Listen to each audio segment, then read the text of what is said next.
ABK Radio, l'interview.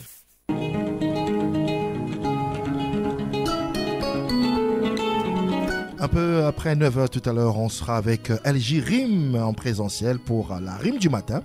Mais avant, nous sommes lundi les amis et comme tous les lundis, Fifi, nous allons à la rencontre d'une sommité, un consultant de classe exceptionnelle, comme dit l'annonce. Eh bien, c'est le docteur Yambé Timba. Bonjour docteur, bienvenue. Bonjour mon chef Pasquamo.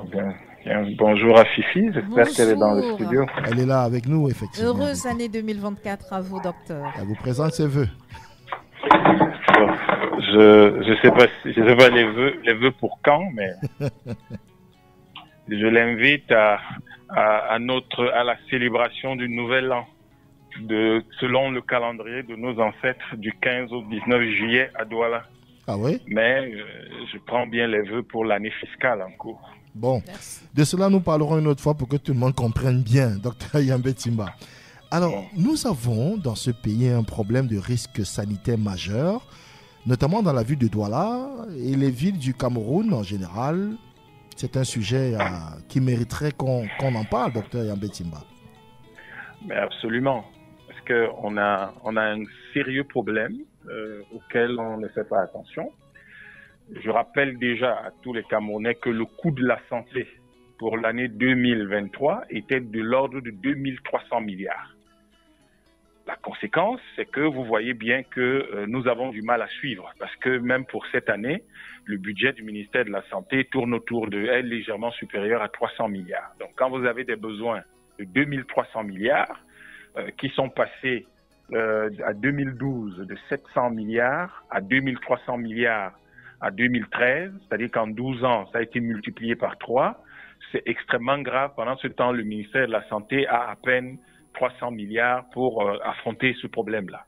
Les sociétés d'assurance, les quelques personnes qui peuvent avoir une assurance maladie, ce n'est pas des masses. Et tout le monde l'a appris à l'école primaire et au secondaire, au premier cycle du secondaire d'ailleurs, que les microbes, il y en a dans l'air et puis dans la poussière qui les convoie. Et c'est pour ça qu'on demande de nettoyer régulièrement, on demande de laver, de s'assurer que la poussière ne s'accumule pas. Sauf que quand vous regardez nos villes, il y a de la poussière partout.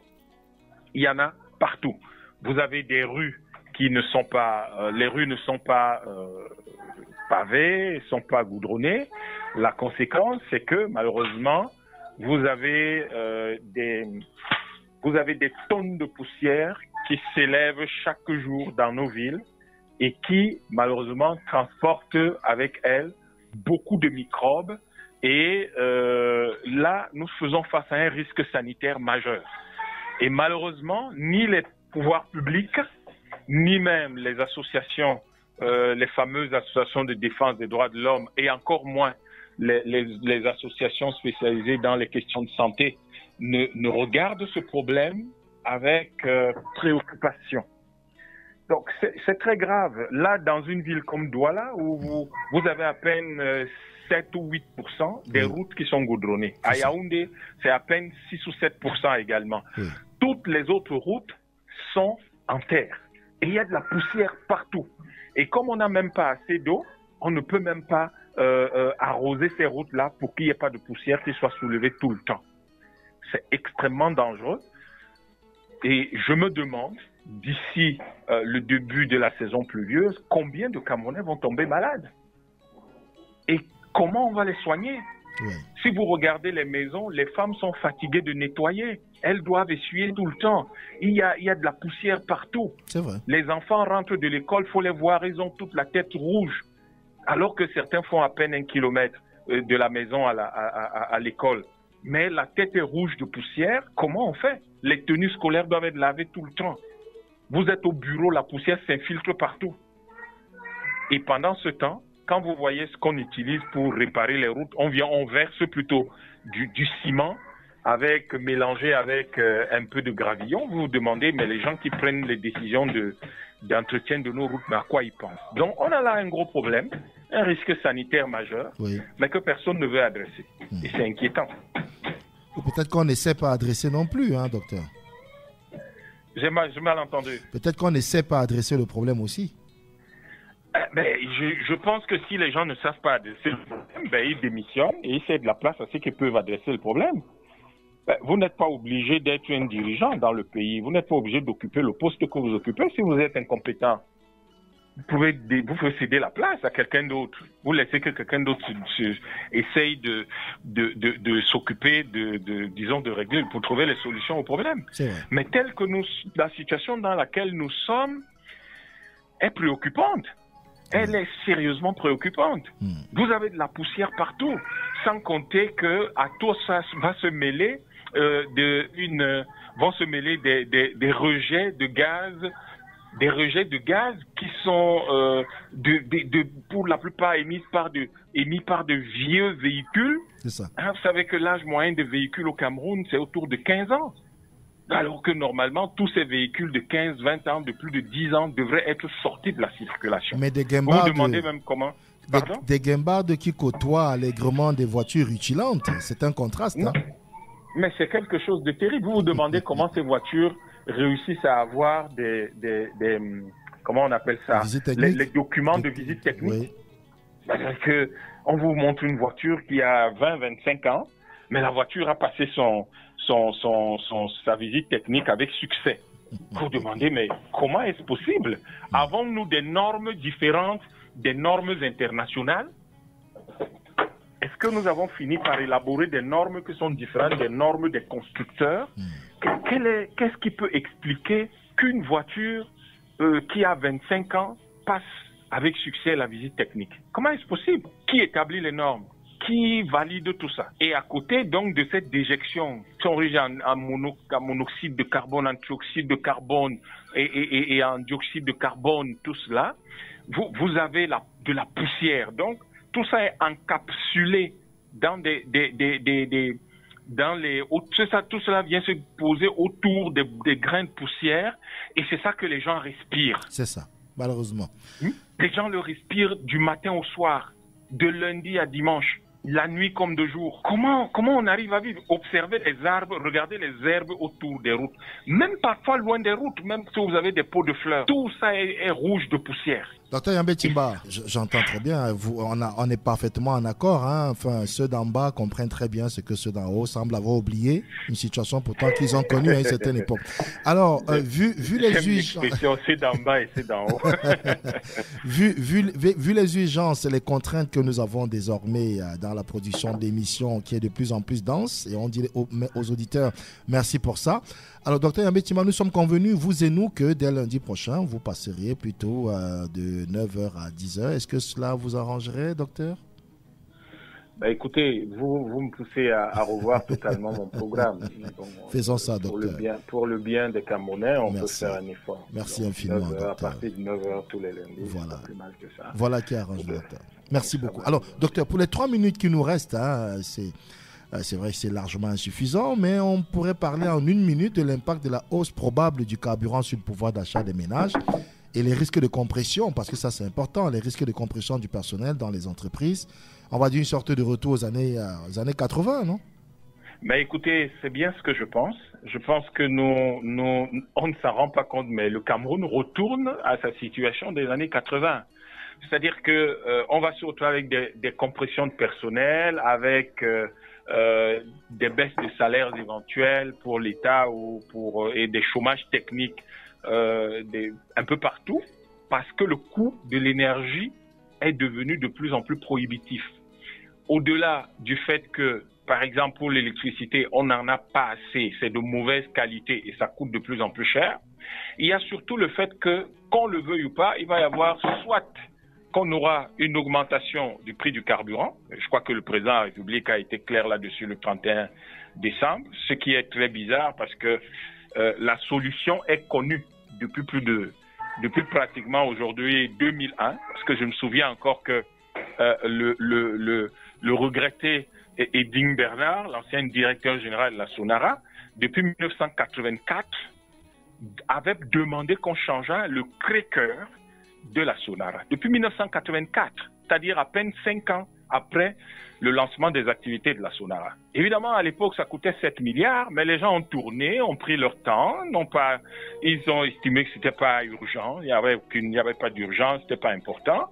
Et après 84, je crois que dans les début des années 90, le CRECR est passé à plus de 25 milliards et aujourd'hui, ça coûte des centaines de milliards. Et en 2021, ils souhaitaient refaire totalement, en 2001, ils souhaitaient refaire totalement la Sonara, évidemment. Certaines personnes ont estimé que c'était pas du tout important, c'était pas urgent, c'était pas nécessaire. Et nous voilà coincés. Et à cause de cela, ça fait 20 ans que nous subventionnons le carburant, près de 20 ans que nous subventionnons le carburant. C'est pas normal de subventionner une chose dont nous vendons la matière première. Et la conséquence, c'est qu'on va avoir donc une hausse de carburant. Et s'il y a hausse de carburant, ça va osciller entre 830 francs, 840 francs minimum, 900 francs probablement, qui peut être ce qu'on va arrêter et ça peut même aller jusqu'à 1000 francs. Bon, j'entends dire que le Cameroun a le prix du carburant le moins cher de la sous-région, c'est faux. Il n'y a que la RCA, il n'y a qu'en République centrafricaine qu'on vend le carburant plus cher, c'est autour de 1100, 1200 francs. Dans les pays alentours, c'est largement en deçà de 600 francs. Donc, il ne faut pas que les gens racontent des histoires comme si le Cameroun était extraordinaire.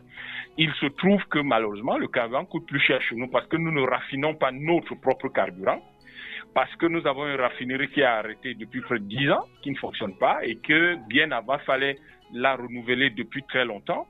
Et troisièmement, parce que on a fait le choix de subventionner des copains qui sont des marketeurs en leur permettant d'importer du carburant, alors qu'en réalité, ce qu'on aurait dû faire, c'est de prendre cet argent, de l'utiliser comme effet de levier et de réparer la Sonara. La réparation de la Sonara prendra entre 24 et 30 mois au plus si on utilise un certain nombre de technologies, particulièrement des technologies russes et chinoises. On sera entre 24 et 30 mois. Alors, le problème ici chez nous, c'est que on estime que entre l'année dernière, on dit officiellement qu'on a mis 646 milliards à peu près, mais tout le monde sait que ça a été au moins le double dans le carburant. Et l'État qui va mettre 646 milliards officiellement dans le carburant, alors qu'il faut 1000 à 1500 milliards pour réhabiliter la Sonara et en faire un complexe pétrochimique, on se demande quelle est la compréhension financière de la gestion de la Sonara qui prévaut au sommet de l'État. Parce que si je peux réparer quelque chose à 1500 milliards, je ne comprends pas la raison pour laquelle je prends 646 milliards et je subventionne le produit qui va sortir de l'usine dans laquelle je dois mettre 1500 milliards. Toutes les banques vont mettre de l'argent là-dedans, tous les investisseurs vont courir, à partir du moment où je leur garantis un marché. Donc, il y a là un sérieux problème et ça va résulter en quoi? Ça va résulter en le fait que les coûts vont augmenter pour les entreprises et il va forcément y avoir des suppressions d'emplois dont les entreprises risquent de commencer à licencier des gens. Et si les quelques petites industries que nous avons là commencé à licencier des gens, les quelques petites sociétés de distribution que nous avons là commencent à licencier des gens, ça veut dire que les banquiers vont licencier des gens, ça veut dire que les assureurs vont licencier des gens, ça veut dire que en fait c'est tout le corps économique qui va prendre un coup. Exactement l'effet de cascade qu'il y a eu à la fin des années 80, au milieu et à la fin des années 80. Et on risque d'avoir encore donné de l'actualité aux chansons de la Piro de Mbanga, compression du personnel. Et vous imaginez au Cameroun aujourd'hui, si on se retrouve à licencier des gens dans un pays où on importe l'essentiel de ce qu'on mange, dans un pays où il n'y a déjà pas d'emploi pour les jeunes qui sont tous en train de faire de la moto et en train de vouloir partir du pays et on se met encore à licencier des gens, ben vous imaginez la situation, ça va être une crise sociale et politique d'une envergure jamais vue. Donc il faut qu'on anticipe sur ce genre de choses et qu'on prenne les solutions les plus pertinentes. Il faut structurer sérieusement la gestion du pays pour éviter d'en arriver là. Bon, après, quand on dit ce genre de choses, ceux qui dirigent le pays disent « Ouais, mais tous ceux qui les critiquent sont des opposants. » Mais les gens n'ont pas à être opposants pour aimer leur pays plus que vous. Ou ils n'ont pas à être avec vous pour aimer leur pays autant que vous. Tout le monde aime son pays et quand vous prenez des décisions qui ne correspondent pas du tout à la réalité sociale et économique du pays, mais les gens se posent des questions sur ce que vous faites à la tête de l'État et dans les postes que vous occupez. Parce que là, le carburant va augmenter et je dis, la conséquence la plus grave, ça va être les suppressions d'emplois. Peut-être qu'eux, ils ne voient pas le lien direct, mais l'analyse économique permet de voir qu'en bout de chaîne, in fine, pour conserver un minimum d'activité, on va être obligé de supprimer des postes. Et vous imaginez si on a une cascade de suppression de postes dans le pays et donc une arrivée massive d'un certain nombre de personnes qui gagnent déjà très mal leur vie parce que les salaires sont mauvais et que ces gens-là se retrouvent dans le marché du travail, de l'emploi. Ça va être terrible. Donc, faut vraiment que ceux qui dirigent le pays prennent un certain nombre de décisions et qu'ils écoutent ce que le peuple leur dit. C'est très grave. La situation est critique. Merci infiniment, Dr Yambé Timba. On se dit que dès lundi, eh bien, on aura plus de temps pour écouter vos enseignements et vos éclairages. Merci encore infiniment. Je vous en prie, bonne journée. À très très bientôt. ABK Radio, de lundi à vendredi dès 7h. Retrouvez dans le 7-10, 7h-10h. ABK Matin, premier sur le matin. Les invités consultants de classe exceptionnels.